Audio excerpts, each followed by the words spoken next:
start this Wednesday by doing a read aloud from Rick Riordan's Percy Jackson and the Olympians. I'm going to start with the first book in the series, The Lightning Thief. Each week, look forward to another chapter.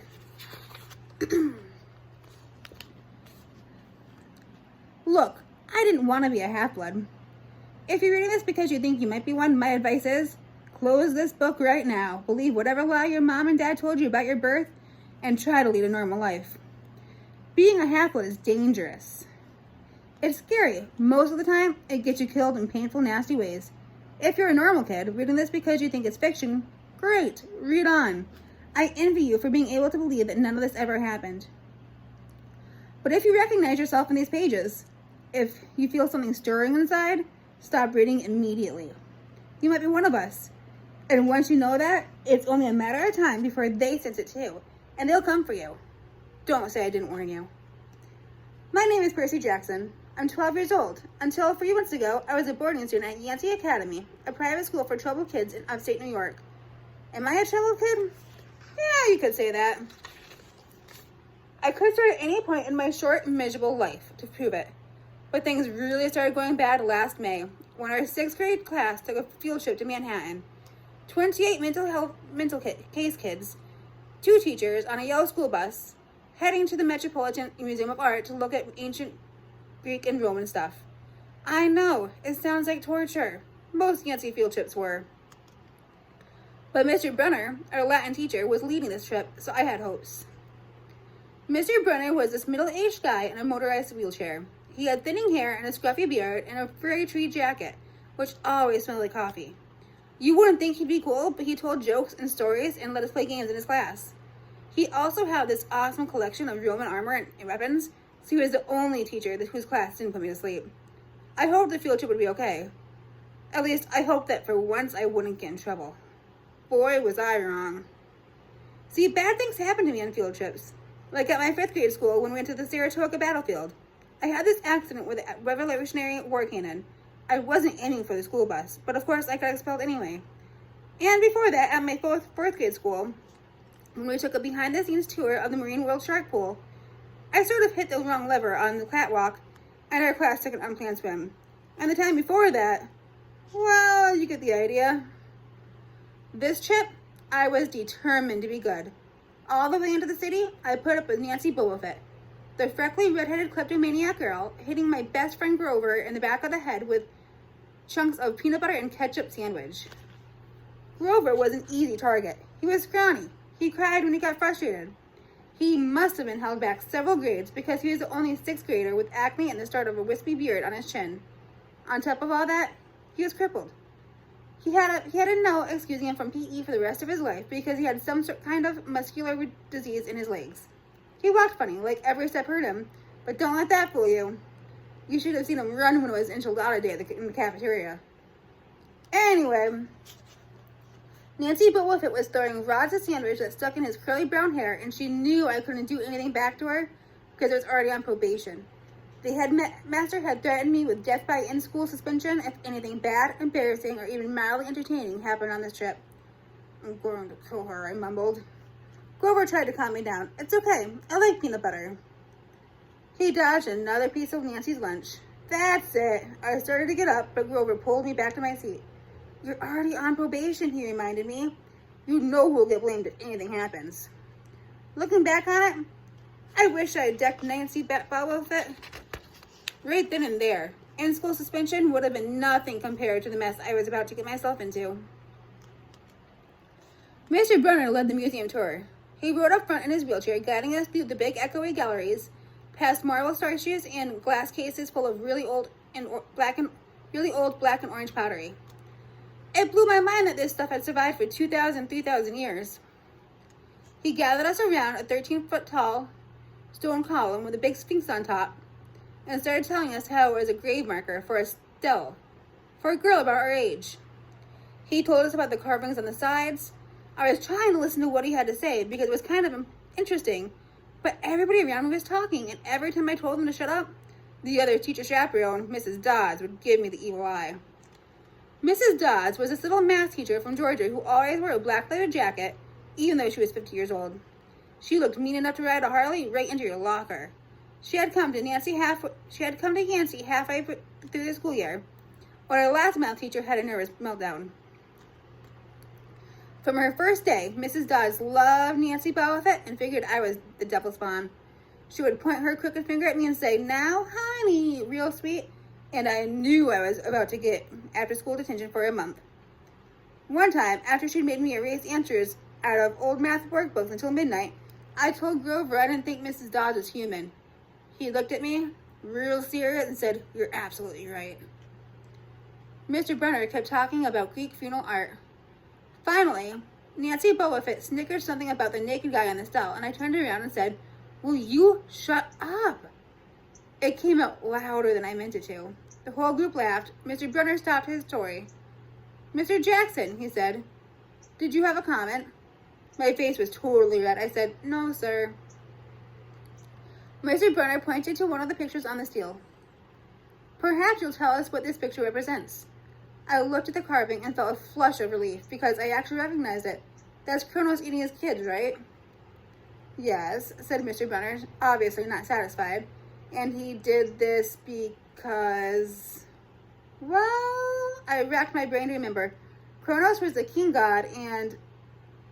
God? Mr. Brenner asked. "Titan," I corrected myself. "And he didn't trust his kids, who were the gods. So, Kronos ate them, right? But his wife had baby Zeus and gave Kronos a rock to eat instead. And later, when Zeus grew up, he tricked his dad, Kronos, into barfing up his brothers and sisters." "Ew," said one of the girls behind me. "And so there was this big fight between the gods and the Titans. And the gods won," I continued. Some snickers from the group. Behind me, Nancy Bowlefit mumbled to her friend, "Like we're going to use this in real life. Like it's going to say on our job applications, please explain why Kronos ate his kids." "And why, Mr. Jackson," Brenner said, "to paraphrase Miss Bowlefit's excellent question, does this matter in real life?" "Busted," Grover muttered. "Shut up," Nancy hissed, her face even brighter red than her hair. At least Nancy got picked too. Mr. Brenner was the only one who ever caught her saying anything wrong. He had radar ears. I thought about his question and shrugged. "I don't know, sir." "I see," Mr. Brenner, looking disappointed. "Well, half credit, Mr. Jackson. Zeus did indeed feed Kronos a mixture of mustard and wine, which made him discourage his other 5 children, who, of course, being immortal gods, had been living and growing up completely undigested in the Titan stomach. The gods defeated their father, sliced him into pieces with his own scythe, and shattered his remains in Tartarus, the darkest part of the underworld. On that happy note, it's time for lunch. Mrs. Dodge, would you lead us back outside?" The class drifted off, the girls holding their stomachs and the guys pushing each other around and acting like doofuses. Grover and I were about to follow when Mr. Brenner said, "Mr. Jackson." I told Grover to keep going, and then I turned to Mr. Brenner. "Sir?" Mr. Brenner had this look that wouldn't let you go, intense brown eyes that could have been 1,000 years old and had seen everything. "You must learn the answer to my question," Mr. Brenner told me. "About the Titans?" "About real life and how your studies apply to it." "Oh, what you learn from me," he said, "is vitally important, and I expect you to treat it as such. I'll accept only the best from you, Percy Jackson." I wanted to get angry. This guy pushed me so hard. I mean, sure, it was kind of cool in tournament days when he dressed up in a Roman armor and shouted, "Whoa!" and challenged us, sword point against the chalk, to run to the board and name every Greek and Roman person who had ever lived, and their mother, and what god they worshipped. But Mr. Brenner expected me to be as good as everyone else, despite the fact that I have dyslexia and attention deficit disorder, and had never made above a C- in my life. No, he didn't expect me to be good. He expected me to be better. And I just couldn't learn all those names and faces, much less spell them correctly. I mumbled something about trying harder. Well, Mr. Brenner took one long sad look at the steel, like he'd been at this girl's funeral. He told me to go outside and eat my lunch. The class gathered on the front steps of the museum, where we could watch the foot traffic along Fifth Avenue. Overhead, a huge storm was brewing, and the clouds were blacker than I'd ever seen over the city. I figured maybe it was global warming or something, because the weather all across New York State had been weird since Christmas. We'd had massive snowstorms, flooding, wildfires, lightning. I wouldn't have been surprised if there was a hurricane blowing in. Nobody else seemed to notice. Some of the guys were pelting pigeons with Lunchable crackers. Nancy Bobbitt was trying to pickpocket something from a lady's purse. And of course, Mrs. Dodds wasn't seeing a thing. Grover and I sat on the edge of the fountain, away from the others. We thought that maybe if we did that, everybody wouldn't know that we were from that school. The school for loser freaks who couldn't make it elsewhere. Detention? Grover asked. Nah, I said nothing, Brunner. I just wish you'd lay off me sometimes. I mean, I'm not a genius. Grover didn't say anything for a while. And then when I thought he was going to give me some deep philosophical comment to make me feel better, can I have your apple? I didn't have much of an appetite, so I let him take it. I watched the stream of cabs going down Fifth Avenue and thought about my mom's apartment, only a little ways uptown from where we sat. I hadn't seen her since Christmas. I wanted so bad to jump in her taxi and go home. She'd hug me and be glad to see me, but she'd also be disappointed. She'd send me right back to Yancey, reminding that I had to try harder. And even if this was my sixth school in 6 years, I was probably going to be kicked out again. And I wouldn't be able to stand that sad look she'd give me. I was about to unwrap my sandwich when Nancy Babbitt appeared in front of me with her ugly friends. I guess she'd gotten tired of stealing from the tourists and dumped half of her eaten lunch in Grover's lap. Oops! She grinned at me with her crooked teeth.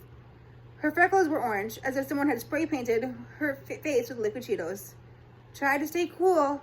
The school counselor had told me 1,000,000 times, count to 10, get control of your temper. But I was so mad my mind went blank. A wave roared in my ears.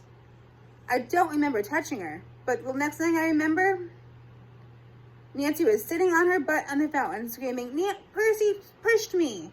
And Mrs. Dodds materialized before me.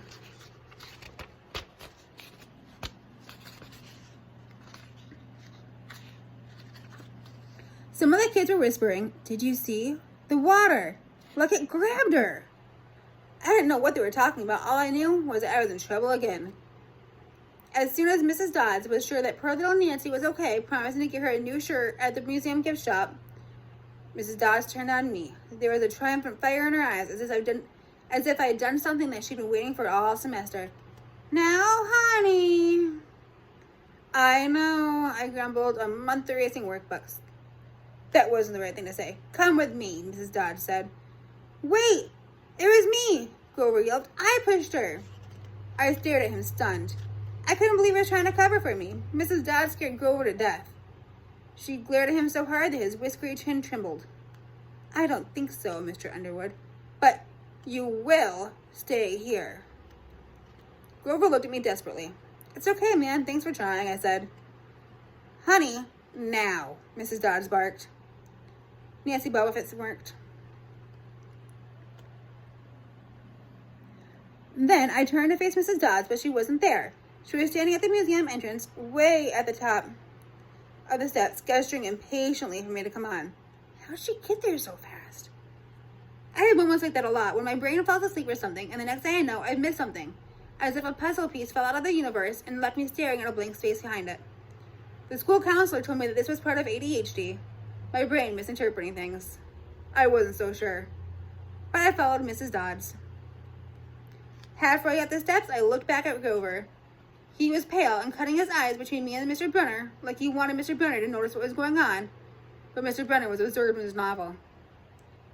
I looked back up and Mrs. Dodds had disappeared again. Okay, she's going to make me buy a new shirt for Nancy. But evidently that wasn't the plan.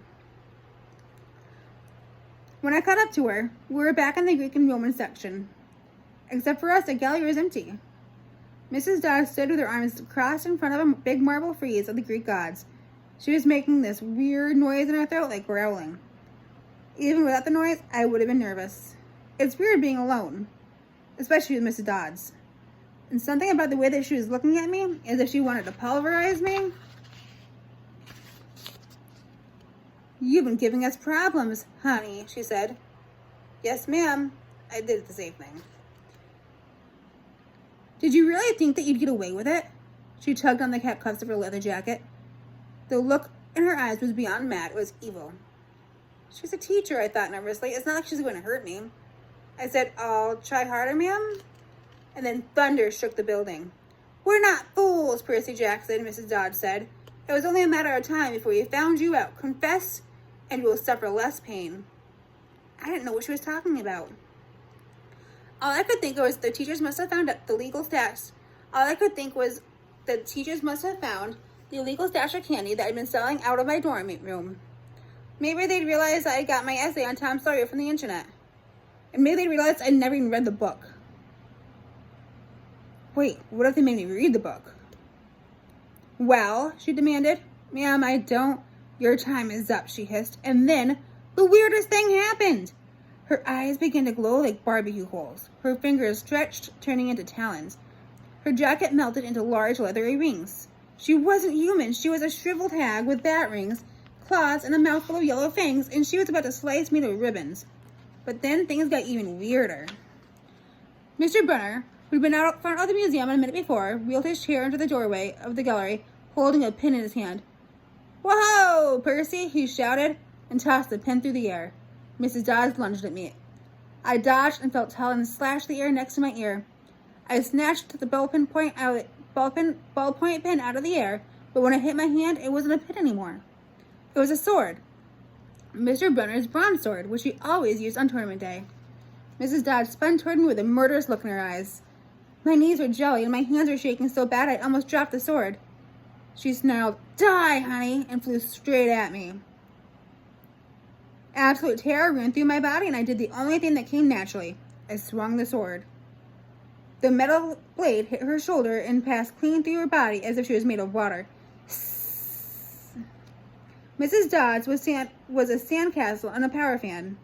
She exploded into yellow powder, vaporized on the spot, leaving nothing but the smell of sulfur and dying screech and the chill of evil in the air, as if those two glowing red eyes were still watching me, and I was alone. There was a ballpoint pen in my hand. Mr. Brennan wasn't there. Nobody was there but me. My hands were still trembling. My lunch must have been contaminated with magic mushrooms or something. Had I imagined the whole thing? I went back outside. It had started to rain. Grover was sitting by the fountain, a museum map tinted over his head. Nancy Bubblefoot was still standing there, soaked from her swim in the fountain, grumbling. When she saw me, she said, "I hope Mrs. Kerr ripped your butt." Who? Our teacher. Duh. I blinked. We had no teacher named Mrs. Kerr. I asked Nancy what she was talking about, and she just rolled her eyes and turned away. I asked Grover where Mrs. Dodds was. Who? He said. But he paused first, and he wouldn't look at me, so I thought he was messing with me. Not funny. This is serious, I told him. And then thunder boomed again. I saw Mr. Brunner sitting under his red umbrella, reading his book as if he had never even moved. I went over to him, and he looked up, a little distracted. "Ah, that would be my pen. Please bring your own writing utensil in the future, Mr. Jackson." I handed Mr. Brunner his pen, and I hadn't even realized I was still holding it. "Sir," I said, "where is Mrs. Dodds?" He stared at me blankly. "Who?" "The other chaperone, Mrs. Dodds, the pre-algebra teacher." He frowned and sat forward, looking mildly concerned. "Percy, there is no Mrs. Dodds in this trip. As far as I know, there has never even been a Mrs. Dodds at Yancey Academy. You feeling all right?" Whoa! That was really interesting. So there's no Mrs. Dodds, then what happened? Do you think Percy Jackson imagined it? I don't know. Next week we'll have to find out. So, I hope you guys enjoyed and have a lovely Wednesday. I will see you tomorrow on Thursday.